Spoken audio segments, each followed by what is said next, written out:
ಈ ಪ್ರಾಜೆಕ್ಟ್ ಬಂದಾಗ ಫಸ್ಟ್ ನನಗೆ ಕಾವ್ಯ ಪಾತ್ರ ಹೀಗಿದೆ ಅಂದಾಗ ನಾನು ತುಂಬಾ ಥಾಟ್ ಕೊಟ್ಟು ನಾನು ಈ ಪ್ರಾಜೆಕ್ಟ್ ಒಪ್ಕೊಂಡಿದ್ದು. ಬಟ್ ಒಪ್ಕೊಂಡಾದ್ಮೇಲೆ ನನಗೆ ತುಂಬಾ ಖುಷಿ ಕೊಡ್ತು ಈ ಪಾತ್ರ. ಅಂದ್ರೆ once I started doing this character, ನನಗೆ ಈ ಕ್ಯಾರೆಕ್ಟರ್ ತುಂಬಾ ಇಷ್ಟ ಆಯ್ತು. I started owning this character.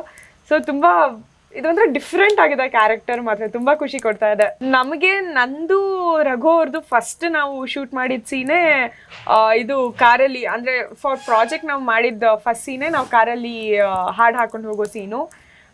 ನೋಡಿದ್ವಿ ಫಸ್ಟ್ ಫುಲ್ ಜೋಶಲ್ಲಿ ಮಾಡಿದ್ವಿ, ಹೆಂಗೆ ಬರುತ್ತೋ ಏನೋ, ಕೆಮಿಸ್ಟ್ರಿ ವರ್ಕ್ ಆಗುತ್ತೋ ಇಲ್ವೋ ಅದೊಂದಿತ್ತು. ಇಬ್ರಿಗೂ ಮುಂಚಿನಿಂದಾನು ಪರಿಚಯ ಇದ್ದಿದ್ರಿಂದ ಹೇಗಾಗುತ್ತೋ ಏನು ಅಂತ ಒಂದು ಇದಿತ್ತು, ಇಬ್ರಿಗೂ ಯೋಚನೆ ಇತ್ತು. But the scene came out so well. ಆಮೇಲೆ ನಮ್ಮಿಬ್ರು ಕೆಮಿಸ್ಟ್ರಿ ವರ್ಕೌಟ್ ಆಯ್ತು ಅಂತ ನಮ್ಮ ಡೈರೆಕ್ಟರ್ ಹೇಳಿದಾಗ ನಾವಿಬ್ರು ಓ ಹೌದಾ ಥ್ಯಾಂಕ್ ಯು ಸರ್ ಅಂತಂದ್ವಿ.